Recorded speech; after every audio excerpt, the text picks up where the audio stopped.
रोज भगवाना सतनाम वाहिगुरु साहिब जीओ। गुरमुख शब्द संभाल सुरत संभालीऐ। गुरमुख नदर निहाल नेह निहालीऐ। गुरमुख सेवा काल विरले घालीऐ। गुरमुख दीन दयाल हेत हयालीऐ। गुरमुख निभै नाल गुर सिख पालीऐ। रतन पदार्थ नाल गुरमुख भालीऐ। गुरमुख अकल अकाल भगत सुखालीऐ। गुरमुख हंसा डार रसक रसालीऐ। गुरमुख हंसा डार रसक रसालीऐ।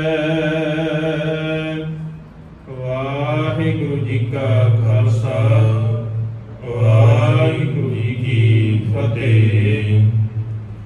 परम सत्कारयोग हाजरा हुजूर ज़हरा ज़हूर सर्व कला भरपूर वाली कुल आलम दीन दयाल सतगुरु हालत परत सवार देनहार धन धन साहिब श्री गुरु ग्रंथ साहिब महाराज जी की पावन मुकद्दस हजूरी के अंदर रोजाना की तरह शाम वेले के दीवाना की हाजरी पर रहे भागा वाले सत्संगी जनों वडभागे हाँ जो अकाल पुरख वाहिगुरु जी की बख्शिश का सदका साहिब श्री गुरु ग्रंथ साहिब महाराज जी की पावन हजूरी के अंदर हाजरियां भर करके गुरु प्यार वाले पासों अमृतमई बाणी के कीर्तन के नाल सांझ बना रहे सन। उपरंत भाई साहब भाई गुरदास जी दियां पवित्र वारां दी चल रही लड़ीवार विचार के नाल सांझ बनाउण दा सुभाग समा प्राप्त होया है। इस लड़ी के तहत पिछलेरे दीवाना के अंदर तीजी वार दियां 13 पौड़ियां के विचार आप संतां दे नाल सांझी कीती। अगले दी 14 नंबर पौड़ी जिसका पाठ आप जियां ने सत्कारयोग भाई सबना पासों श्रवण किया है। इसकी विचार आप संतां दे नाल सांझी करनी है। आओ विचारां दी अरंभता तो पहला गुरु चरणों के अंदर हाजरी लवाइए। बड़े प्यार अते अदब सहित आखो जी सतनाम श्री वाहिगुरु साहिब जी। सतनाम वाहिगुरु साहिब जीओ। गुरमुख शब्द संभाल सुरत संभालीऐ। गुरमुखां दी निशानी है। पिछलेरे दीवाना के अंदर भी गुरमुखां दियां निशानियां की गल करते आ रहे। अज की पावन पौड़ी के अंदर भी भाई गुरदास जी ने गुरमुखां की निशानी बयान की है भी असल दे विच गुरमुखां का सुभाव किवें दा है, जीवन किवें दा है। भाई गुरदास जी कहते गुरमुख की निशानी है वो शब्द नूं संभालते हैं। शब्द नूं अपनी सुरत के अंदर वसा करके अपनी सुरत नूं टिकाउंदे हैं। सारियां तो औखा काम यही है। सुरत नूं टिकाउणा सारियां तो औखा काम है। मनुख धर्मी बनन का दावा कर सकता है, पर जदों तक सुरत टिकदी नहीं उदों तक ਧਰਮੀ ਹੋ ਨਹੀਂ ਸਕਦਾ। ਭਾਈ ਗੁਰਦਾਸ ਜੀ ਕਹਿੰਦੇ ਜੇ ਧਰਮੀ ਬਣਨਾ ਹੈ ਤੇ ਸਾਰਿਆਂ ਤੋਂ ਜ਼ਰੂਰੀ ਹੈ ਗੁਰਮੁਖ ਸ਼ਬਦ ਸੰਭਾਲ, ਸੁਰਤ ਸੰਭਾਲੀ ਹੈ। ਸ਼ਬਦ ਦੀ ਸੰਭਾਲ ਕਰਕੇ, ਸ਼ਬਦ ਨੂੰ ਚੇਤਾ ਰੱਖ ਕੇ, ਸ਼ਬਦ ਦੇ ਵਿੱਚ ਖਿਆਲ ਰੱਖ ਕੇ ਜਦੋਂ ਸੰਭਾਲ ਦੀ ਗੱਲ ਆਉਂਦੀ ਹੈ ਤੇ ਅਕਸਰ ਇੱਕ ਉਦਾਹਰਨ ਦਿੱਤੀ ਜਾਂਦੀ ਹੈ ਕਿ ਸੰਭਾਲਣ ਦਾ ਭਾਵ ਕੀ ਹੈ। ਸੰਭਾਲਣ ਦਾ ਭਾਵ ਇਹ ਨਹੀਂ ਹੈ ਇਕੱਲਾ ਕਿ ਪੋਥੀ ਸਾਹਿਬ ਦੇ ਉੱਤੇ ਬੜਾ ਸੋਹਣਾ ਰੁਮਾਲਾ, ਬੜੇ ਸੁੰਦਰ ਕੱਪੜੇ, ਬੜੇ ਸੁੰਦਰ ਜਗ੍ਹਾ ਦੇ ਉੱਤੇ ਟਿਕਾ ਦੇਣਾ ਸੰਭਾਲ ਹੈ ਇਕੱਲੀ। ਸਿਰਫ ਇੰਨੀ ਸੰਭਾਲ ਨਹੀਂ ਹੈ, ਇਹ ਬਾਹਰੀ ਸੰਭਾਲ ਹੈ ਜਿਹੜੀ ਅੱਤ ਦੀ ਲੋੜੀਂਦੀ ਹੈ। ਸਾਡਾ ਕਈ ਵਾਰ ਧਿਆਨ ਇਸ ਪਾਸੇ ਨਹੀਂ ਹੁੰਦਾ। ਜ਼ਰੂਰੀ ਇਹ ਵੀ ਹੈ, ਅੱਤ ਦੀ ਲੋੜੀਂਦੀ ਹੈ ਬਾਹਰੀ ਸੰਭਾਲ, ਪਰ ਉਸ ਤੋਂ ਜ਼ਿਆਦਾ ਜ਼ਰੂਰੀ ਹੈ ਸਾਡੇ ਸੁਰਤ ਦੇ ਅੰਦਰ ਉਹ ਸ਼ਬਦ ਦੀ ਸੰਭਾਲ ਹੋਣਾ। ਅਸੀਂ ਬਾਹਰੀ ਤੌਰ ਦੇ ਉੱਤੇ ਤੇ ਇੱਕ ਵਾਰ ਸੰਭਾਲ ਕਰ ਲੈਂਦੇ ਆ, ਪਰ ਮਾਫ ਕਰ ਦੇਣਾ ਅੱਜ ਉਹ ਵੀ ਰਿਵਾਜ ਘਟਦਾ ਜਾਂਦਾ ਹੈ। ਬਾਹਰੀ ਤੌਰ ਦੇ ਉੱਤੇ ਸੰਭਾਲ ਦਾ ਵੀ ਰਿਵਾਜ ਜਿਹੜਾ ਹੈ ਸਾਨੂੰ ਬੜਾ ਔਖਾ ਲੱਗਦਾ ਹੈ। ਇਸੇ ਕਰਕੇ ਅਸੀਂ ਘਰਾਂ ਦੇ ਵਿੱਚੋਂ ਪੋਥੀ ਸਾਹਿਬ ਕੱਢਣੇ ਸ਼ੁਰੂ ਕਰ ਦਿੱਤੇ, ਗੁਟਕੇ ਕੱਢਣੇ ਸ਼ੁਰੂ ਕਰ ਦਿੱਤੇ। ਬਾਣੀ ਦੀਆਂ ਪੋਥੀਆਂ ਸਾਡੇ ਘਰਾਂ ਚੋਂ ਅਲੋਪ ਹੋਣ ਲੱਗ ਗਈਆਂ। ਇਹੀ ਕਾਰਨ ਸੀ ਸਾਰਿਆਂ ਤੋਂ ਵੱਡਾ ਕਿ ਸਾਨੂੰ ਔਖਾ ਲੱਗਣ ਲੱਗ ਗਿਆ ਗੁਰਬਾਣੀ ਦੀ ਪੋਥੀ ਸਾਹਿਬ ਦੀ ਸੰਭਾਲ ਕਰਨਾ। ਕੁਝ ਸਾਡੇ ਖਿਆਲਾਂ 'ਚ ਇਦਾਂ ਦਾ ਪਾ ਦਿੱਤਾ ਤੇ ਕੁਝ ਸਾਡੀਆਂ ਆਪਣੀਆਂ ਅਣਗਹਿਲੀਆਂ, ਜਿਨ੍ਹਾਂ ਦੇ ਕਰਕੇ ਇਦਾਂ ਦੇ ਖਿਆਲ ਪੈਦਾ ਹੋ ਗਏ ਕਿ ਜੋ ਅਸੀਂ ਸੰਭਾਲ ਕਰਨੀ ਸੀ ਉਹ ਸੰਭਾਲ ਨਾ ਕਰਕੇ ਅਸੀਂ ਇਹ ਕਹਿਣਾ ਸ਼ੁਰੂ ਕਰ ਦਿੱਤਾ, ਆਪਣੇ ਆਪ ਦੇ ਵਿੱਚ ਬਦਲਾਵ ਨਹੀਂ ਕੀਤਾ। ਪਰ ਇਹ ਜ਼ਰੂਰ ਕਰ ਲਿਆ ਕਿ ਪੋਥੀ ਸਾਹਿਬ ਨੂੰ ਘਰੋਂ ਕੱਢ ਆਓ ਜੀ, ਗੁਰਦੁਆਰਾ ਸਾਹਿਬ ਛੱਡ ਆਓ, ਉੱਥੇ ਸੰਭਾਲ ਹੋ ਜਾਏਗੀ, ਸਾਡੇ ਵੱਸ ਦੀ ਨਹੀਂ ਹੈ। ਹੁਣ ਜੇ ਇਦਾਂ ਹੀ ਕਦੇ ਬੱਚੇ ਕਹਿਣ ਲੱਗ ਜਾਣ ਘਰਾਂ ਦੇ ਅੰਦਰ ਕਿ ਜੀ ਸਾਡੇ ਵੱਸ ਦੀ ਨਹੀਂ ਹੈ, ਅਸੀਂ ਨਹੀਂ ਪੜ੍ਹਨਾ, ਕੀ ਅਸੀਂ ਮੰਨਦੇ ਹਾਂ? ਕਦੇ ਨਹੀਂ ਮੰਨਦੇ। ਧੱਕੇ ਦੇ ਨਾਲ ਸਕੂਲ ਪਹੁੰਚਾਉਣਾ ਹੈ, ਮੰਨਣ ਭਾਵੇਂ ਨਾ ਮੰਨਣ। ਜਦੋਂ ਤੱਕ ਵਾਹ ਲੱਗਦੀ ਹੈ ਉਦੋਂ ਤੱਕ ਤੇ ਸਕੂਲ ਛੱਡ ਕੇ ਆਉਣਾ ਹੈ ਨਾ। ਜਦੋਂ ਵਾਹ ਨਾ ਲੱਗੀ ਉਦੋਂ ਵੇਖਾਂਗੇ ਬਾਅਦ ਵਿੱਚ, ਪਰ ਅਜੇ ਤੈਨੂੰ ਪੁੱਤ ਜਾਣਾ ਪਏਗਾ, ਅਜੇ ਸਾਡਾ ਜ਼ੋਰ ਚੱਲਦਾ ਹੈ। ਅਸੀਂ ਕਦੇ ਕੋਸ਼ਿਸ਼ ਹੀ ਨਹੀਂ ਕੀਤੀ ਵੀ ਉਹ ਥੋੜਾ ਜਿਹਾ ਵੀ ਉਸ ਪਾਸੇ ਖਿਆਲ ਕਰੀ, ਉਸ ਪਾਸੇ ਖਿਆਲ ਨਹੀਂ ਕੀਤਾ। ਬਾਹਰੀ ਤੌਰ ਦੇ ਉੱਤੇ ਅਸੀਂ ਸੰਭਾਲ ਘਰਾਂ ਦੇ ਵਿੱਚ ਬਾਣੀ ਦੀ ਕਰਨੀ ਛੱਡ ਦਿੱਤੀ, ਤੇ ਜਿਸ ਘਰ ਦੇ ਅੰਦਰ ਬਾਣੀ ਦੀ ਸੰਭਾਲ ਨਹੀਂ ਹੋਏਗੀ ਉਸ ਘਰ ਦੇ ਅੰਦਰ ਕਿਰਦਾਰ ਦੀ ਸੰਭਾਲ ਨਹੀਂ ਹੋ ਸਕਦੀ। ਜਿਸ ਘਰ ਦੇ ਅੰਦਰ ਬਾਣੀ ਦੀ ਸੰਭਾਲ ਨਹੀਂ, ਉੱਥੇ ਉੱਚੇ ਆਚਰਣ ਦੀ ਸੰਭਾਲ ਨਹੀਂ ਹੋ ਸਕਦੀ, ਉੱਥੇ ਨੈਤਿਕਤਾ ਦੀ ਸੰਭਾਲ ਨਹੀਂ ਹੋ ਸਕਦੀ, ਉੱਥੇ ਸਮਾਜਿਕ ਜੀਵਨ ਦੀ ਸੰਭਾਲ ਨਹੀਂ ਹੋ ਸਕਦੀ। ਕਿਉਂਕਿ ਗੁਰਬਾਣੀ ਸਾਨੂੰ ਹਰੇਕ ਪੱਖ ਤੋਂ ਪੂਰਾ ਕਰਦੀ ਹੈ। ਜਿਸ ਘਰ ਦੇ ਅੰਦਰ ਬਾਣੀ ਨਹੀਂ ਪੜ੍ਹੀ ਜਾਂਦੀ ਉਸ ਘਰ ਦੇ ਅੰਦਰ ਨੈਤਿਕਤਾ ਦਾ ਪੱਖ ਵੀ ਬੜਾ ਨੀਵਾਂ ਹੈ। ਪਰ ਇਕੱਲੀ ਪੜ੍ਹਨ ਵਾਲਿਆਂ ਦੇ ਹਿਰਦਿਆਂ ਦੇ ਅੰਦਰ ਨੈਤਿਕਤਾ ਦਾ ਪੱਖ ਨਹੀਂ ਵੱਡਾ ਹੋ ਜਾਂਦਾ, ਇਹ ਵੀ ਖਿਆਲ ਨਾਲ ਰੱਖਿਆ ਕਰੀ। ਇਕੱਲੇ ਪੜ੍ਹਨ ਕਰਕੇ ਅਸੀਂ ਗੁਰਮੁਖ ਨਹੀਂ ਬਣ ਜਾਂਦੇ। ਅਕਸਰ ਮੈਂ ਬੇਨਤੀ ਕਰਦਾ, ਇਕੱਲੇ ਪੜ੍ਹ ਕੇ ਪੜ੍ਹਨ ਵਾਲੇ ਤੇ ਬੜੇ ਨੇ ਜਿਨ੍ਹਾਂ ਨੇ ਗੱਡੀਆਂ ਲੱਦੀਆਂ ਨੇ ਪੜ੍ਹ ਕੇ, ਸਾਰਾ ਦਿਨ ਪੜ੍ਹ ਕੇ ਗੱਡੀਆਂ ਲੱਦੀਆਂ ਨੇ, ਪਰ ਸ਼ਬਦ ਦੀ ਸੁਰਤ ਦੇ ਅੰਦਰ ਸੰਭਾਲ ਨਹੀਂ ਹੈਗੀ। ਜ਼ਰੂਰੀ ਸੀ ਗੁਰਮੁਖ ਸ਼ਬਦ ਸੰਭਾਲ, ਸੁਰਤ ਸੰਭਾਲੀ ਹੈ। ਤੇ ਸੰਭਾਲ ਕਿਵੇਂ ਹੋਣੀ ਚਾਹੀਦੀ ਹੈ? ਜਿਵੇਂ ਘਰ ਦੇ ਅੰਦਰ ਬੱਚੇ ਨੂੰ ਸੁਨੇਹਾ ਲਾਇਆ ਜਾਂਦਾ ਹੈ, ਦੂਜੇ ਨੂੰ, ਪਰਿਵਾਰ ਦੇ ਜੀ ਨੂੰ ਸੁਨੇਹਾ ਲਾਇਆ ਜਾਂਦਾ ਹੈ ਵੀ ਆ ਗੈਸ ਦੇ ਉੱਤੇ ਦੁੱਧ ਰੱਖਿਆ, ਸੰਭਾਲ ਕਰੀ, ਧਿਆਨ ਰੱਖੀ। ਇਹ ਸੰਭਾਲ ਉਦਾਂ ਹੋਣੀ ਚਾਹੀਦੀ ਜਿੱਦਾਂ ਉਸ ਦੁੱਧ ਦੀ ਗੈਸ ਦੇ ਉੱਤੇ ਰੱਖੇ ਹੋਏ ਦੀ ਸੰਭਾਲ ਕਰੀਦੀ ਹੈ। ਜਿਵੇਂ ਉਹਦੀ ਸੰਭਾਲ ਕਰਨੀ ਹੈ ਨਾ ਕਿ ਕਿਤੇ ਉਹ ਡੁੱਲ ਨਾ ਜਾਵੇ, ਸੇਕ ਜ਼ਿਆਦਾ ਨਾ ਲੱਗ ਜਾਵੇ, ਇਦਾਂ ਹੀ ਸੁਰਤ ਦੇ ਅੰਦਰ ਸ਼ਬਦ ਦੀ ਸੰਭਾਲ ਕਰਨੀ ਹੈ। ਕਿਤੇ ਇਦਾਂ ਦਾ ਸਮਾਂ ਨਾ ਆਵੇ ਵੀ ਕ੍ਰੋਧ ਦੇ ਕਰਕੇ ਸੁਰਤ ਨਿਕਲ ਜਾਵੇ, ਆਪਣੀ ਜਗ੍ਹਾ ਤੋਂ ਟਿਕਾਣੇ ਤੋਂ ਹਿੱਲ ਜਾਵੇ, ਸ਼ਬਦ ਜਿਹੜਾ ਵਸਾਇਆ ਸੀ ਸ਼ਬਦ ਦਾ ਟਿਕਾ ਖਤਮ ਹੋ ਜਾਵੇ। ਇਦਾਂ ਦੀ ਸੰਭਾਲ ਕਰਨੀ ਹੈ। ਤੇ ਜਿਸ ਦਿਨ ਇਦਾਂ ਸੰਭਾਲ ਕਰਾਂਗੇ ਉਸ ਦਿਨ ਸ਼ਬਦ ਆਪਣੇ ਆਪ ਸੁਰਤ ਦੀ ਸੰਭਾਲ ਸ਼ੁਰੂ ਕਰ ਦੇਵੇਗਾ। ਜ਼ਰੂਰੀ ਸੀ ਸ਼ਬਦ ਦੀ ਸੰਭਾਲ ਸੁਰਤ ਦੇ ਅੰਦਰ ਕਰਨੀ। ਜਿਸ ਦਿਨ ਸ਼ਬਦ ਦੀ ਸੰਭਾਲ ਸੁਰਤ ਦੇ ਅੰਦਰ ਕਰ ਲਈ ਉਸੇ ਦਿਨ ਸ਼ਬਦ ਸਾਡੀ ਸੁਰਤ ਨੂੰ ਸੰਭਾਲ ਲਵੇਗਾ। ਗੁਰਮੁਖ ਨਦਰ ਨਿਹਾਲ ਨੇਹ ਨਿਹਾਲੀ ਹੈ। ਗੁਰਮੁਖਾਂ ਦੀ ਨਜ਼ਰ ਦੇ ਨਾਲ ਜਿਹੜਾ ਗੁਰਮੁਖ ਹੋਵੇ, ਜਿਹਨੇ ਗੁਰੂ ਦੇ ਰਾਹੀਂ ਜੀਵਨ ਸਿੱਖਿਆ ਹੋਵੇ, ਉਹ ਗੁਰਮੁਖ ਹੈ। ਕਹਿਣ ਦੇ ਨਾਲ ਨਹੀਂ, ਕਹਿਣ ਨੂੰ ਤੇ ਕਿਸੇ ਨੂੰ ਵੀ ਕਹਿ ਦਿੰਦਾ ਹੈ। आप ही गुरमुखा कहण दे नाल गुरमुख तुरना बढ़ जाएगा। ना रखण दे नाल किसी नूं कोई डिग्री देण दे नाल कोई गुरमुख नहीं बन जाता। गुरमुख बनना पएगा ते गुरमुख बनने की पहली शर्त यह है भी सुरत के अंदर शब्द की संभाल होनी चाहिए है। तो भाई गुरदास जी कहते जे गुरमुखों के दर्शन हो जाण ते हिरदा खिड़ जाता है, क्योंकि गुरमुख के नाल मिलन करके सुरत के अंदर वो शब्द का चेता आ जाता है। इदां दा मिल जावे जिहड़ा सचमुच जुड़िया होवे उहदे नाल मिल करके फिर ख्याल बाणी वाले आउंदे ने। ते जे सिर्फ दिखावा करता होवे साडे वर्गा फिर बाणी दे ख्याल नहीं आउंदे सानू मिल करके। ते जिहड़े गुरमुख ने सतगुरु कहंदे फिर उन्हां दी निशानी जे किते सचमुच कोई गुरमुख मिल जावे ते मालक कहंदे फिर उहदे वास्ते की कीता जा सकदा है। जो दिसै गुर सिखड़ा तिस निव निव लागों पाए जियो, आखा बिरथा जी की मैं सज्जन देख मिलाए। आप ते फिर उहदे अगे रजोई है भी गुरु दे नाल सज्जन दे नाल मिला दे। ये जे गुरसिखड़ा होवे कोई सचमुच ते उहनूं झुक के नमस्कार करनी पड़ती है।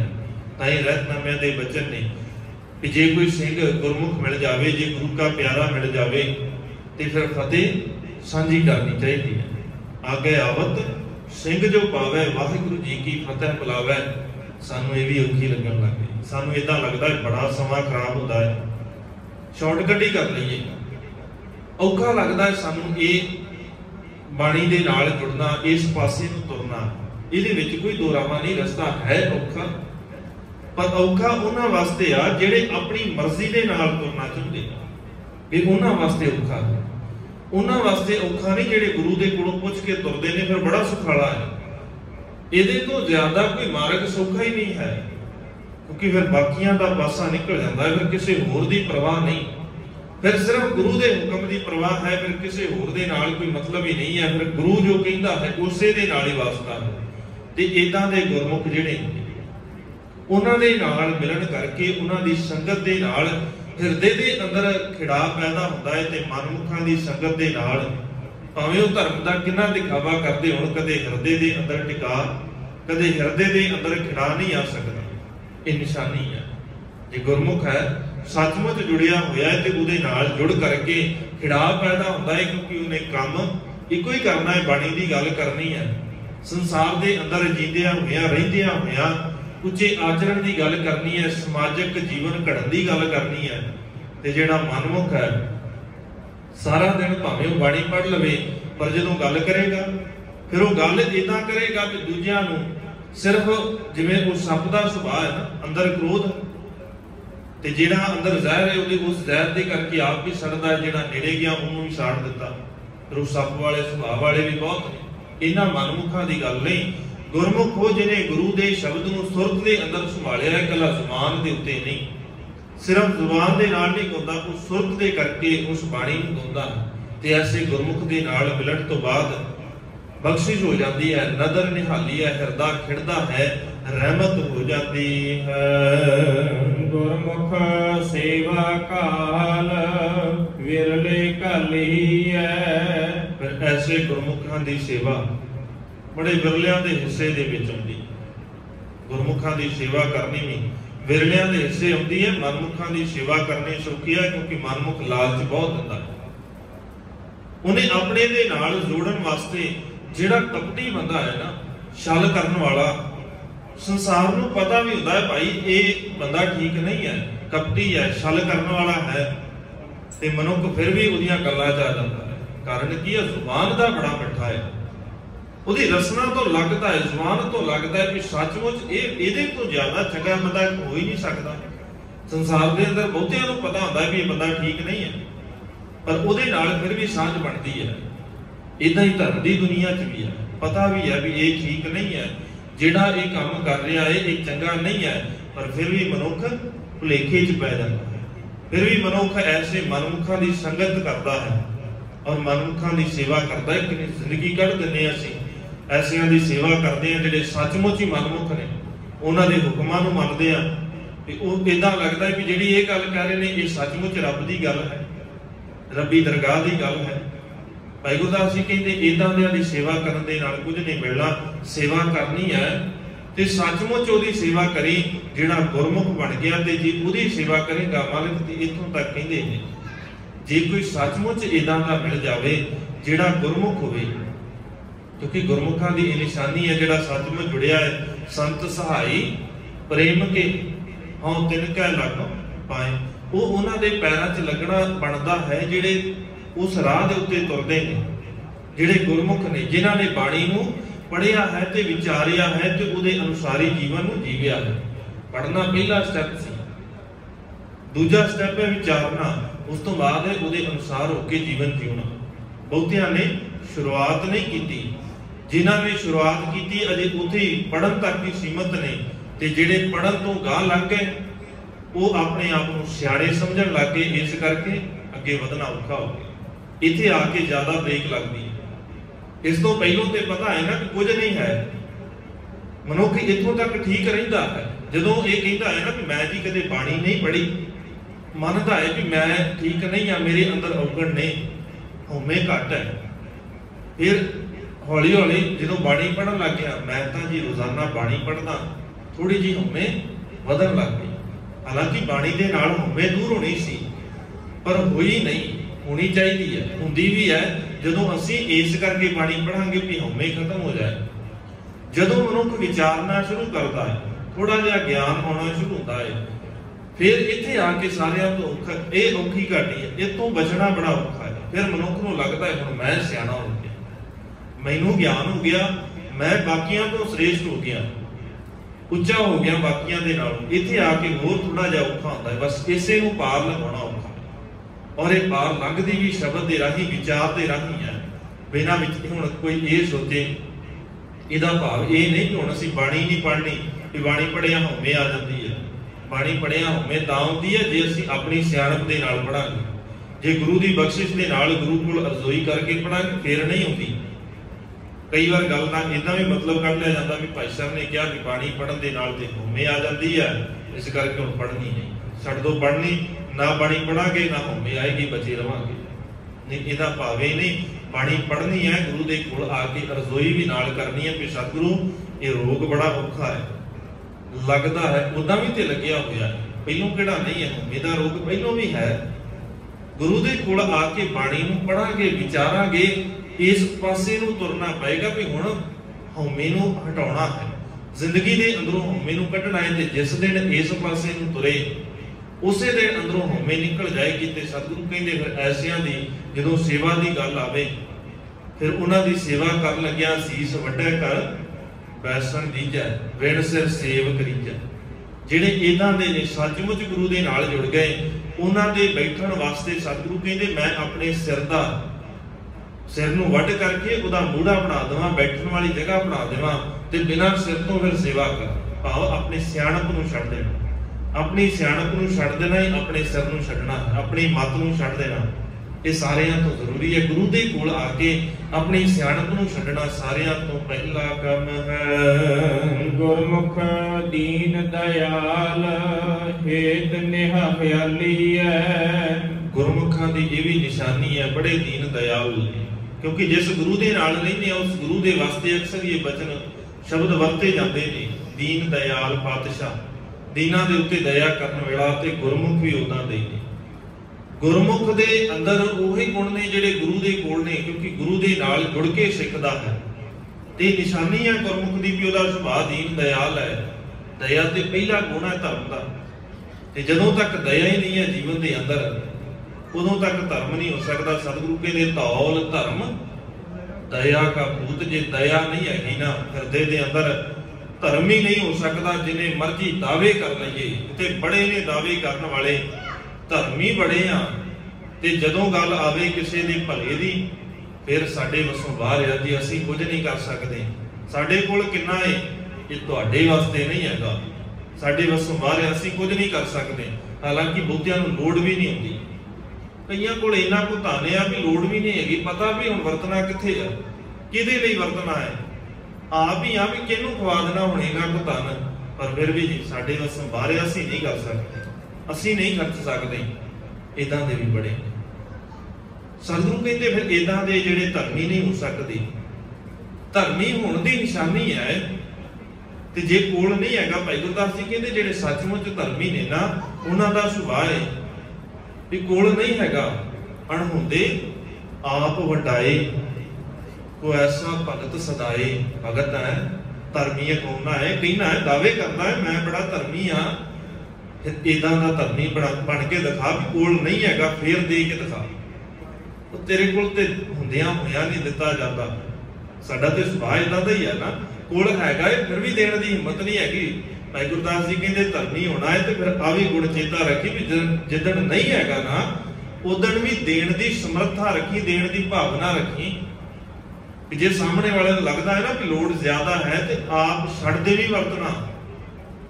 ਇੱਥੇ ਤੇ ਧਰਮੀ ਅਖਵਾਉਣ ਵਾਲੇ ਕਹਿੰਦੇ ਨੇ ਵੀ ਸਾਰਾ ਕੁਝ ਸਾਨੂੰ ਹੀ ਦੇ ਦਿਓ, ਸਾਨੂੰ ਤੁਹਾਡੇ ਤੋਂ ਜ਼ਿਆਦਾ ਲੋੜ ਹੈ, ਸਾਡੇ ਤੋਂ ਜ਼ਿਆਦਾ ਲੋੜ ਤੇ ਤੁਹਾਨੂੰ ਹੋ ਹੀ ਨਹੀਂ ਸਕਦੀ, ਕਦੇ ਵੀ ਨਹੀਂ ਹੋ ਸਕਦੀ। ਹੁਣ ਦੇਖ ਹੀ ਰਹੇ ਅਸੀਂ ਕਿੰਨੇ ਧਰਮੀ ਨਿਕਲੇ ਬਾਹਰ।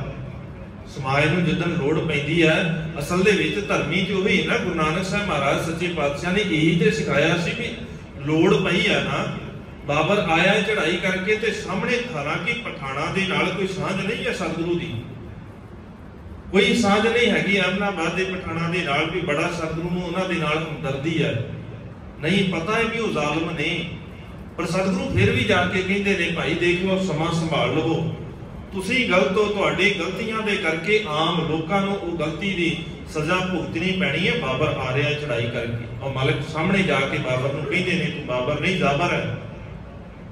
ਸਤਿਗੁਰੂ ਨੂੰ ਕੀ ਲੋੜ ਪਈ ਸੀ? ਮਾਲਕ ਉਹਨਾਂ ਧਰਮੀਆਂ ਚੋਂ ਨਹੀਂ ਜਿਹੜੇ ਕਹਿੰਦੇ ਨੇ ਕਮਨ ਨ੍ਰਿਪ ਹੋਏ ਹਮੇ ਕਿਆ ਹਾਨੀ, ਵੀ ਕੋਈ ਧਰਮੀ ਹੋਵੇ, ਅੱਜ ਵੀ ਇਦਾਂ ਦੇ ਨੇ ਧਰਮੀ ਅਖਵਾਉਣ ਵਾਲੇ। ਮਾਫ ਕਰ ਦੇਣਾ, ਬੁਰਾ ਜ਼ਰੂਰ ਲੱਗੇਗਾ। ਅੱਜ ਕੋਈ ਦੱਸੇਗਾ ਜਿੱਦਣ ਸਮਾਜ ਨੂੰ ਲੋੜ ਪੈਂਦੀ ਹੈ, ਪੰਜਾਬ ਨੂੰ ਲੋੜ ਹੈ, ਕਿੰਨੇ ਧਰਮੀ ਬਾਹਰ ਨਿਕਲ ਕੇ ਆਏ ਨੇ, ਜਿਹੜੇ 6-6 ਮਹੀਨੇ ਪਹਿਲੋਂ ਬੋਰੀਆਂ ਘਰਾਂ ਦੇ ਵਿੱਚ ਰੱਖ ਕੇ ਜਾਂਦੇ ਨੇ। ਕਿੰਨੇ ਧਰਮੀ ਨਿਕਲ ਕੇ ਆਏ ਬਾਹਰ ਵੀ ਭਾਈ ਅਸੀਂ ਤੁਹਾਡੇ ਨਾਲ ਹੈ, ਵੀ ਕੱਲ ਨੂੰ ਤੁਹਾਡੇ ਕੋਲੋਂ ਮੰਗਣ ਆਉਣਾ ਹੈ। ਇਹ ਧਰਮੀ ਦੀ ਨਿਸ਼ਾਨੀ ਤੇ ਇਹ ਨਾ ਵੀ ਜਿੱਦਣ ਸਾਨੂੰ ਲੋੜ ਹੈ ਸਾਨੂੰ ਦੇ ਜਾਓ। ਠੀਕ ਹੈ, ਅਸੀਂ ਸੇਵਾ ਕਰਦੇ ਹਾਂ, ਭਲਾਈ ਦੇ ਕੰਮ ਕਰਦੇ ਹਾਂ, ਅਸੀਂ ਲੰਗਰ ਚਲਾ ਰਹੇ ਹਾਂ, ਠੀਕ ਹੈ, ਤੁਹਾਡੇ ਕੋਲੋਂ ਲਿਆ ਕੇ ਚਲਾ ਰਹੇ ਹਾਂ। ਅੱਜ ਤੁਹਾਨੂੰ ਲੋੜ ਹੈ, ਤੁਹਾਡੇ ਨਾਲ ਖੜਦੇ, ਕੁਝ ਨਹੀਂ ਕਰਾਂਗੇ, ਆ ਕੇ ਬੈਠ ਤੇ ਸਕਦੇ ਹਾਂ ਨਾ, ਕਹਿ ਤੇ ਸਕਦੇ ਹਾਂ ਨਾ ਵੀ ਅਸੀਂ ਤੁਹਾਡੇ ਨਾਲ ਹੈ। ਕਿੰਨੇ ਧਰਮੀ ਨਿਕਲ ਕੇ ਆਏ। ਇੱਥੇ ਇਦਾਂ ਦੇ ਧਰਮੀਆਂ ਦੀ ਸਮਾਜ ਨੂੰ ਕੋਈ ਲੋੜ ਨਹੀਂ ਹੈਗੀ, ਪਰ ਅਸੀਂ ਫਿਰ ਉਦਾਂ ਦੇ ਨਾ ਭੁਲੇਖਾ ਖਾ ਜਾਂਦੇ, ਸਾਨੂੰ ਪਛਾਣ ਨਹੀਂ ਆਉਂਦੀ। ਜਿਸ ਦਿਨ ਪਛਾਣ ਆਉਣੀ ਸ਼ੁਰੂ ਹੋ ਗਈ, ਉਸੇ ਦਿਨ ਪਤਾ ਲੱਗੇਗਾ ਵੀ ਅਸਲ ਵਿੱਚ ਉਹ ਧਰਮੀ ਨਹੀਂ ਹੁੰਦਾ ਜਿਹੜਾ ਇਦਾਂ ਦੇ ਦਿਖਾਵੇ ਕਰਦਾ। ਧਰਮੀ ਤੇ ਉਹ ਜਿਹੜਾ ਸਮਾਜ ਦੇ ਨਾਲ ਖੜੇ, ਇਸੇ ਧਰਮੀ ਉਹ ਚਾਹੀਦਾ ਹੈ। ਨਹੀਂ ਤੇ ਕਲਗੀਧਰ ਪਾਤਸ਼ਾਹ ਵੀ ਤੇ ਕਹਿ ਦਿੰਦੇ ਭਾਈ ਤੁਹਾਡੇ ਨਾਲ ਮੇਰਾ ਕੀ ਰੌਲਾ ਹੈ, ਮੇਰਾ ਤੁਹਾਡੇ ਨਾਲ ਕੋਈ ਰੌਲਾ ਥੋੜੀ ਨਾ ਹੈ, ਮੈਂ ਠੀਕ ਆ, ਮੈਂ ਆਪਣੇ ਮਹਿਲ 'ਚ ਬੈਠਾ, ਮੈਂ ਸੁਖੀ ਆ, ਪਰਿਵਾਰ ਮੇਰਾ ਸੁਖ ਆ, ਮੈਨੂੰ ਕੀ ਲੋੜ ਪਈ ਹੈ, ਜੋ ਤੁਸੀਂ ਕਰਨਾ ਕਰੀ ਜਾਓ, ਮੈਂ ਜੋ ਕਰਨਾ ਮੈਂ ਕਰੀ ਜਾਣਾ। ਤੁਸੀਂ ਕਹਿੰਦੇ ਹੋ ਕਿ ਨਗਾੜਾ ਨਹੀਂ ਵਜਾਉਣਾ ਤੇ ਮੈਂ ਕੀ ਕਰਨਾ ਵਜਾ ਕੇ, ਠੀਕ ਹੈ ਨਹੀਂ ਵਜਾਉਣਾ, ਮੈਨੂੰ ਕੀ ਲੋੜ ਹੈ। ਪਰ ਨਹੀਂ, ਉੱਥੇ ਮਸਲਾ ਸੀ ਲੋਕਾਂ ਦੀ ਗੈਰਤ ਦਾ, ਅਣਖ ਦਾ, ਵੀ ਜੇ ਇਹ ਨਾ ਕੀਤਾ ਤੇ ਇਹਨਾਂ ਦੀ ਅਣਖ ਖਤਮ ਹੋ ਜਾਣੀ, ਗੈਰਤ ਖਤਮ ਹੋ ਜਾਣੀ ਤੇ ਨਾਲ ਖੜਨਾ ਫਰਜ਼ ਹੈ। ਇੱਥੇ ਇਸ ਭੁੱਲ ਗਿਆ ਸਭ। ਧਰਮੀ ਜ਼ਰੂਰ ਆ, ਪਰ ਸਮਾਜ ਦੇ ਵਿੱਚ ਲੋੜ ਪੈਂਦੀ ਹੈ ਫਿਰ ਨੇੜੇ ਨਹੀਂ ਖੜਨਾ। ਫਿਰ ਨਹੀਂ, ਜਿਸ ਦਿਨ ਸਾਨੂੰ ਲੋੜ ਪੈਂਦੀ ਆ ਫਿਰ ਅਸੀਂ ਦਾਵਾ ਕਰਦੇ, ਫਿਰ ਅਸੀਂ ਰੌਲਾ ਪਾਉਂਦੇ ਵੀ ਹੁਣ ਧਰਮ ਖਤਰੇ 'ਚ। ਅਸਲ 'ਚ ਧਰਮ ਖਤਰੇ 'ਚ ਨਹੀਂ ਹੁੰਦਾ, ਧਰਮ ਕਦੇ ਵੀ ਖਤਰੇ 'ਚ ਨਹੀਂ ਪੈਂਦਾ। ਇੱਥੇ ਤੇ ਕੁਰਸੀਆਂ ਖਤਰੇ 'ਚ ਪੈਂਦੀਆਂ ਨੇ, ਗੱਦੀਆਂ ਖਤਰੇ 'ਚ ਪੈ ਸਕਦੀਆਂ ਨੇ, ਧਰਮ ਨਹੀਂ ਖਤਰੇ 'ਚ ਪੈਂਦਾ। ਜਿਸ ਦਿਨ ਧਰਮ ਖਤਰੇ 'ਚ ਪੈਂਦਾ ਹੈ ਉਸ ਦਿਨ ਫਿਰ ਕਿਸੇ ਨੂੰ ਕਹਿਣ ਦੀ ਲੋੜ ਨਹੀਂ ਪੈਂਦੀ। ਫਿਰ ਇਹ ਨਹੀਂ ਵੀ ਅੱਜ ਧਰਮ ਖਤਰੇ 'ਚ ਆ ਤੇ ਪਹਿਲੋਂ ਅੱਗੇ ਤੁਸੀਂ ਤੁਰੋ, ਨਹੀਂ। ਜਿਸ ਦਿਨ ਧਰਮ ਖਤਰੇ 'ਚ ਹੁੰਦਾ ਹੈ ਤੇ ਜਿਹੜਾ ਅਸਲ ਦੇ ਵਿੱਚ ਧਰਮੀ ਉਹ ਆਪ ਮੂਹਰੇ ਹੋ ਕੇ ਤੁਰਦਾ ਹੈ। ਏਦਾਂ ਕਦੇ ਨਹੀਂ ਹੁੰਦਾ। ਕਲਗੀਧਰ ਪਾਤਸ਼ਾਹ ਹਮੇਸ਼ਾ ਜੰਗ ਦੇ ਮੈਦਾਨ ਦੇ ਵਿੱਚ ਆਪ ਉਤਰ ਕੇ ਲੜੇ ਨੇ, ਏਦਾਂ ਨਹੀਂ ਕਦੇ ਵੀ ਬਿਨਾਂ ਉਤਰੇ ਲੜੇ ਨੇ। ਜੇ ਲੋੜ ਪਈ ਤੇ ਆਪਣਿਆਂ ਨੂੰ ਤੋਰਿਆ ਹੋਇਆ। ਇੱਥੇ ਤੇ ਆਪਣਿਆਂ ਨੂੰ ਪਹਿਲੋਂ ਪਾਸੇ ਕਰ ਲਿਆ ਜਾਂਦਾ ਹੈ ਵੀ ਨਾ ਜੀ ਸਾਡੇ ਵਾਲੇ ਨਹੀਂ ਆ ਸਕਦੇ, ਸਾਡੇ ਵਾਲਿਆਂ ਤੇ ਮਜਬੂਰੀ ਬੜੀ ਹੈ, ਅਸੀਂ ਨਹੀਂ ਆ ਸਕਦੇ, ਜੋ ਕਰਨਾ ਹੈ ਤੁਸੀਂ ਕਰਨਾ ਹੈ, ਤੁਸੀਂ ਸਾਰਾ ਕੁਝ ਆ, ਉਹਦਾ ਅਸੀਂ ਸਾਰਾ ਕੁਝ ਆ, ਜੇ ਲੋੜ ਪਈ ਤੇ ਫਿਰ ਤੁਸੀਂ ਸਾਰਾ ਕੁਝ। ਮਾਲਕ ਕਹਿੰਦੇ ਗੁਰਮੁਖਾਂ ਦੀ ਸੇਵਾ ਕਰਨੀ ਹੈ, ਗੁਰਮੁਖਾਂ ਦੇ ਨਾਲ ਜੁੜਨਾ ਹੈ। ਸੇਵਾ ਕਰਨ ਵਾਲੇ ਜਦੋਂ ਸੇਵਾ ਕਰਨੀ ਹੈ, ਅਕਲੀ ਸਾਹਿਬ ਸੇਵੀਆ, ਅਕਲੀ ਪਾਈ ਹੈ ਮਾਨ, ਅਕਲੀ ਪੜ੍ਹ ਕੇ ਬੁੱਝੀ ਹੈ, ਅਕਲੀ ਕੀਚੈ ਦਾਨ। ਦਾਨ ਕਰਨ ਲੱਗਿਆ, ਸੇਵਾ ਕਰਨ ਲੱਗਿਆ, ਰੱਬ ਨੂੰ ਚੇਤਾ ਕਰਨ ਲੱਗਿਆ ਹਮੇਸ਼ਾ ਅਕਲ ਦੇ ਨਾਲ, ਸਿਆਣਪ ਦੇ ਨਾਲ ਕਰਨੀ ਹੈ। ਗੁਰਮੁਖ ਨਿਵਹਿ ਨਾਲ ਗੁਰ ਸਿੱਖ ਪਾਲੀਐ। ਗੁਰਮੁਖ ਨਿਭੈ ਨਾਲ, ਗੁਰੂ ਦੀ ਵਿਚਾਰਧਾਰਾ ਦੇ ਨਾਲ ਜੀਣ ਵਾਲੇ ਜਿਹੜੇ ਨੇ ਫਿਰ ਉਹ ਨਾਲ ਰਹਿੰਦੇ ਹਮੇਸ਼ਾ ਸਦੀਵੀ, ਤੇ ਇੱਕ ਦੂਜੇ ਦੀ ਸੰਭਾਲ ਕਰਦੇ ਨੇ। ਇਹ ਨਿਸ਼ਾਨੀ ਹੈ ਗੁਰਮੁਖ ਪਾਲੀ ਹੈ। ਜਿਹੜੇ ਗੁਰੂ ਦੇ ਨਾਲ ਜੁੜੇ ਨੇ ਫਿਰ ਉਹਨਾਂ ਦੀ ਵੀ ਸੰਭਾਲ ਕਰਦੇ ਨੇ, ਆਪ ਵੀ ਗੁਰੂ ਦੇ ਸ਼ਬਦ ਦੇ ਰਾਹੀਂ ਜੀਵਨ ਨੂੰ ਜਿਉਂਦੇ ਨੇ ਤੇ ਗੁਰੂ ਦੇ ਕੋਲੋਂ ਸਿੱਖਦੇ ਨੇ ਕਿ ਧਰਮੀ ਹੋਣ ਦਾ ਮਤਲਬ ਕੀ ਹੈ। ਧਰਮੀ ਹੈ ਤੇ ਧਰਮੀ ਤੇ ਅਸਲ ਦੇ ਵਿੱਚ ਸਾਰਿਆਂ ਤੋਂ ਵੱਡਾ ਸੂਰਮਾ ਹੈ। ਮਤਲਬ ਕਹਿੰਦੇ ਵਿੱਚ ਸੂਰਾ ਸੋ ਪਹਿਚਾਨੀ ਹੈ ਜੋ ਲੜੈ ਦੀਨ ਕੀ ਹੀ। ਦੀਨ ਦਾ ਭਾਵ ਧਰਮ, ਨਿਯਮ, ਸੱਚ ਦੇ ਮਾਰਗ ਦੇ ਉੱਤੇ ਤੁਰਦਿਆਂ ਹੋਇਆਂ ਉਸੇ ਦੇ ਅਧੀਨ ਹੋ ਕੇ ਲੜਨਾ ਹੈ। ਲੋੜ ਪਈ ਮੈਦਾਨੇ ਜੰਗ ਦੇ ਵਿੱਚ ਵੀ, ਲੋੜ ਪਈ ਕਲਮ ਦੇ ਰਾਹੀਂ ਵੀ, ਲੋੜ ਪਈ ਸਮਾਜ ਦੇ ਨਾਲ ਖੜਨ ਦੀ, ਤੇ ਫਿਰ ਉੱਥੇ ਵੀ ਜਿੱਥੇ ਵੀ ਲੋੜ ਪੈਂਦੀ ਹੈ ਨਾਲ ਖੜਨਾ ਹੈ। ਇਹ ਜ਼ਰੂਰੀ ਹੈ। ਇਹ ਪਹਿਲੀ ਨਿਸ਼ਾਨੀ ਹੈ। ਰਤਨ ਪਦਾਰਥ ਨਾਲ ਗੁਰਮੁਖ ਭਾਲੀਐ। ਔਰ ਗੁਰੂ ਦੇ ਨਾਲ ਜੁੜਨ ਤੋਂ ਬਾਅਦ ਫਿਰ ਰਤਨ ਪਦਾਰਥ ਮਿਲਦੇ, ਬੜੇ ਮਹਿੰਗੇ ਮਹਿੰਗੇ, ਵੈਰਾਗ ਵਰਗੇ ਗੁਣ, ਪ੍ਰੇਮ ਵਰਗੇ ਗੁਣ, ਸਹਿਜ, ਸੰਤੋਖ, ਸਬਰ ਵਰਗੇ ਗੁਣ ਜਿਹੜੇ ਗੁਰੂ ਦੇ ਨਾਲ ਜੁੜਦੇ ਨੇ ਉਹਨਾਂ ਨੂੰ ਫਿਰ ਇਹ ਗੁਣਾਂ ਦੀ ਸਾਂਝ, ਗੁਣਾਂ ਦੀ ਪ੍ਰੀਤ ਮਿਲਦੀ ਹੈ। ਗੁਰਮੁਖ ਅਕਲ ਅਕਾਲ ਭਗਤ ਸੁਖਾਲੀਐ। ਗੁਰਮੁਖ ਅਕਾਲ ਹੁੰਦੇ ਨੇ। ਅਕਲ ਦਾ ਭਾਵ ਜਿਹੜਾ ਕਲਪਨਾ ਤੋਂ ਰਹਿਤ ਹੈ, ਜਿਹਦੇ ਬਾਰੇ ਕੋਈ ਬਹੁਤਾ ਜਾਣਿਆ ਨਾ ਜਾ ਸਕੇ। ਤੇ ਜਿਹੜੇ ਗੁਰਮੁਖ ਨੇ ਉਹ ਅਕਲ ਅਕਾਲ ਨੇ। ਇੱਕ ਤਾਂ ਉਹ ਸਮੇਂ ਦੇ ਪ੍ਰਭਾਵ ਤੋਂ ਬਾਹਰੇ ਨੇ। ਅਕਾਲ ਦਾ ਭਾਵ ਇਹ ਨਹੀਂ ਕਿ ਸਰੀਰਕ ਮੌਤ ਨਹੀਂ ਹੁੰਦੀ, ਉਹਨਾਂ ਦੇ ਉੱਤੇ ਸਮੇਂ ਦਾ ਕੋਈ ਪ੍ਰਭਾਵ ਨਹੀਂ ਪੈਂਦਾ। ਇਹ ਨਹੀਂ ਕਿ ਦੁੱਖ ਆ ਗਿਆ ਤੇ ਗੁਰੂ ਨੂੰ ਭੁੱਲ ਗਏ, ਸੁੱਖ ਆ ਗਿਆ ਤੇ ਫਿਰ ਵੀ ਗੁਰੂ ਨੂੰ ਭੁੱਲ ਗਏ। ਇਦਾਂ ਵੀ ਹੈ ਨਾ, ਦੁੱਖ ਆਇਆ ਤਾਂ ਵੀ ਗੁਰੂ ਨੂੰ ਭੁੱਲ ਜਾਂਦੇ ਨੇ, ਹੁਣ ਕਿਸੇ ਹੋਰ ਨੂੰ ਲੱਭ ਲਈਏ। ਸੁੱਖ ਆਇਆ ਤੇ ਫਿਰ ਸੰਸਾਰ ਨੂੰ ਚੇਤਾ ਕਰ ਲਈਏ, ਫਿਰ ਵੀ ਗੁਰੂ ਨੂੰ ਭੁਲਾ ਦਿੱਤਾ। ਇਦਾਂ ਦਾ ਜਿਹੜਾ ਸਮੇਂ ਦਾ ਪ੍ਰਭਾਵ ਉਹਨਾਂ ਤੇ ਨਹੀਂ ਪੈਂਦਾ। ਉਹ ਗੁਰੂ ਦੇ ਨਾਲ ਜੁੜ ਕੇ ਗੁਰੂ ਦੀ ਸੰਗਤ ਦੇ ਵਿੱਚੋਂ ਉਹਨਾਂ ਗੁਣਾਂ ਦੀ ਭਾਲ ਕਰਦੇ ਹਨ। ਗੁਰਮੁਖ ਹੰਸਾ ਡਾਰ ਰਸਕ ਰਸਾਲੀਐ। ਗੁਰਮੁਖ ਹੰਸਾਂ ਦੇ ਵਰਗੇ। ਹੰਸ ਦੀ ਇੱਕ ਨਿਸ਼ਾਨੀ ਹੈ, ਖਾਸੀਅਤ ਹੈ ਹੰਸ ਦੀ। ਉਹਦਾ ਸੁਭਾਅ ਇਹ ਵੀ ਉਹਦੇ ਅੱਗੇ ਦੁੱਧ ਰੱਖਾਂਗੇ ਨਾ ਉਹ ਵੱਖਰਾ ਕਰ ਦਿੰਦਾ ਹੈ ਪਾਣੀ ਤੇ ਦੁੱਧ। ਸਿਰਫ ਦੁੱਧ ਦੀਆਂ ਫੁੱਟੀਆਂ ਜਿਹੜੀਆਂ ਨੇ ਉਹਨੂੰ ਖਾਂਦਾ ਹੈ, ਪਾਣੀ ਨੂੰ ਵੱਖਰਾ ਕਰ ਦਿੰਦਾ। ਉਹ ਸੰਸਾਰ ਦੇ ਅੰਦਰ ਜਿਉਂਦਿਆਂ ਹੋਇਆਂ ਕਦੇ ਮਾੜੀ ਵਸਤ ਨੂੰ ਨਹੀਂ ਛੱਡਦਾ। ਇਹ ਗੁਰਮੁਖ ਦੀ ਨਿਸ਼ਾਨੀ ਹੈ, ਮਨੁੱਖ ਦੀ ਨਿਸ਼ਾਨੀ ਹੈ। ਉਹਦਾ ਸੁਭਾਅ ਬਗਲੇ ਵਰਗਾ ਹੈ। ਹੁਣ ਬਗਲੇ ਨੂੰ ਕੀ ਚਾਹੀਦਾ ਹੈ? ਸਿਰਫ ਡੱਡੀਆਂ ਤੇ ਮੱਛੀਆਂ। ਤੇ ਗੁਰਮੁਖ ਹੰਸਾਂ ਵਰਗੇ ਨੇ। ਹੰਸਾਂ ਹੀਰਾ ਮੋਤੀ ਚੁਗਣਾ, ਬਗ ਡੱਡਾ ਭਾਲਣ ਜਾਵੇ। ਹੰਸਾਂ ਨੇ ਸਿਰਫ ਚੰਗਿਆਈ ਨੂੰ ਵੇਖਣਾ ਹੈ, ਚੰਗੇ ਗੁਣਾਂ ਨੂੰ ਦੇਖਣਾ ਹੈ। ਤੇ ਜਿਹਦਾ ਸੁਭਾਅ ਬਗਲੇ ਵਾਲਾ ਹੈ ਉਹਦੀ ਅੱਖ ਸਿਰਫ ਇਸੇ ਕੰਮ ਤੇ ਰਹੇਗੀ ਕਿ ਮੈਂ ਕਿਸੇ ਦਾ ਔਗਣ ਦੇਖ ਲਵਾਂ, ਮੈਂ ਕਿਸੇ ਦੇ ਅੰਦਰ ਦੀ ਕਮੀ ਦੇਖ ਲਵਾਂ, ਬਸ ਮੈਨੂੰ ਇਹਦੀ ਕਮੀ ਪਤਾ ਲੱਗ ਜਾਏ। ਇਹ ਗੁਰਮੁਖ ਤੇ ਮਨਮੁਖ ਦੀ ਨਿਸ਼ਾਨੀ ਹੈ। ਸਤਿਗੁਰੂ ਕਹਿੰਦੇ ਫਿਰ ਜੇ ਕਿਤੇ ਪਛਾਣ ਆ ਜਾਵੇ ਨਾ, ਜਿਹੜੇ ਮਨਮੁਖਾਂ ਨਾਲ ਅੱਜ ਤੱਕ ਜੁੜੇ ਹੋਏ ਆ, ਸਤਿਗੁਰੂ ਕਹਿੰਦੇ ਜੇ ਪਛਾਣ ਆ ਜਾਏ ਤੇ ਫਿਰ ਇਹਨਾਂ ਨੂੰ ਜ਼ਿੰਦਗੀ 'ਚ ਕਦੇ ਨੇੜੇ ਨਾ ਲੱਗਣ ਜਾਓ। ਇਹ ਨੇੜੇ ਲੱਗੇ ਤੇ ਖੁਆਰ ਜ਼ਰੂਰ ਕਰਨਗੇ, ਕਿਉਂਕਿ ਉਹਦੇ ਨਾਲ ਰਹਿਣ ਕਰਕੇ ਹੋ ਸਕਦਾ ਹੈ ਉਹਦੇ ਵਰਗੀ ਆਦਤ ਬਣ ਜਾਵੇ। ਇਦਾਂ ਦੇ ਬੜੇ ਨੇ ਜਿਨ੍ਹਾਂ ਦੀ ਆਦਤ ਮਾੜਿਆਂ ਦੇ ਨਾਲ ਰਹਿਣ ਕਰਕੇ ਵਿਗੜ ਜਾਂਦੀ ਹੈ। ਸਤਿਗੁਰੂ ਕਹਿੰਦੇ ਫਿਰ ਇਦਾਂ ਦਿਆਂ ਦੇ ਨਾਲ ਰਹਿਣਾ ਹੀ ਮਾੜਾ ਹੈ। ਕਿ ਜੇ ਪਤਾ ਲੱਗ ਜਾਵੇ ਇਹ ਸੱਚਮੁੱਚ ਹੀ ਬਗਲਾ ਹੈ, ਸ਼ਕਲ ਹੰਸ ਵਾਲੀ ਹੈ, ਸੁਭਾਅ ਦੇਖਣ ਨੂੰ ਬੜਾ ਗੁਰਮੁਖਾਂ ਵਾਲਾ ਹੈ ਮਨਮੁਖ, ਜੇ ਜਾਣਾ ਪੱਗ ਬੱਪੜਾ ਤਾਂ ਜਨਮ ਨਾ ਭੇੜੀ ਅੰਗ। ਸਤਿਗੁਰੂ ਕਹਿੰਦੇ ਕਿਤੇ ਏਦਾਂ ਨਾ ਹੋਵੇ, ਜਨਮ ਤੋਂ ਹੀ ਸਾਰੀ ਜ਼ਿੰਦਗੀ ਕਦੇ ਵੀ ਏਦਾਂ ਦਾ ਸਮਾਂ ਨਾ ਆਵੇ ਵੀ ਏਦਾਂ ਦਾ ਮਨਮੁਖ ਕਦੇ ਨੇੜੇ ਲੱਗ ਜਾਏ, ਜਿਹਨੇ ਬਾਅਦ ਵਿੱਚ ਖੁਆਰ ਕਰਨਾ ਹੈ, ਜਿਹਨੇ ਤੁਹਾਡੀ ਸੁਰਤ ਨੂੰ ਹਿਲਾ ਕੇ ਰੱਖਣਾ ਹੈ, ਜਿਹਨੇ ਤੁਹਾਡੇ ਅੰਦਰ ਦਾ ਟਿਕਾ ਖਿੰਡਾ ਕੇ ਰੱਖਣਾ ਹੈ। ਸਤਿਗੁਰੂ ਸਮੱਤ ਬਖਸ਼ਣ, ਸਾਨੂੰ ਜਾਚ ਆ ਜਾਏ ਗੁਰੂ ਦੀ ਮਾਤੇ ਰਾਹੀਂ। ਰੋਜ਼ਾਨਾ ਮੰਗਦੇ ਹਾਂ ਗੁਰੂ ਦੇ ਕੋਲੋਂ ਵਿਵੇਕ ਬੁੱਧ, ਸਾਨੂੰ ਉਹ ਵਿਵੇਕ ਬੁੱਧ ਦੀ ਸਮਝ ਆ ਜਾਏ, ਸਾਨੂੰ ਪਛਾਣ ਆ ਜਾਏ ਕਿ ਅਸਲ ਦੇ ਵਿੱਚ ਧਰਮੀ ਕਿਵੇਂ ਦਾ ਹੈ ਤੇ ਧਰਮੀ ਕਿਵੇਂ ਬਣਨਾ ਹੈ। ਸਤਿਗੁਰੂ ਰਹਿਮਤ ਕਰਨ, ਵਿਚਾਰਾ ਕਰਦਿਆਂ ਹੋਈਆਂ ਬੇਅੰਤ ਭੁੱਲਾਂ ਦੀ ਖਿਮਾ। ਬੁਲਾਓ ਜੀ ਫਤਿਹ, ਆਖੋ ਜੀ ਵਾਹਿਗੁਰੂ ਜੀ ਕਾ ਖਾਲਸਾ, ਵਾਹਿਗੁਰੂ ਜੀ ਕੀ ਫਤਿਹ।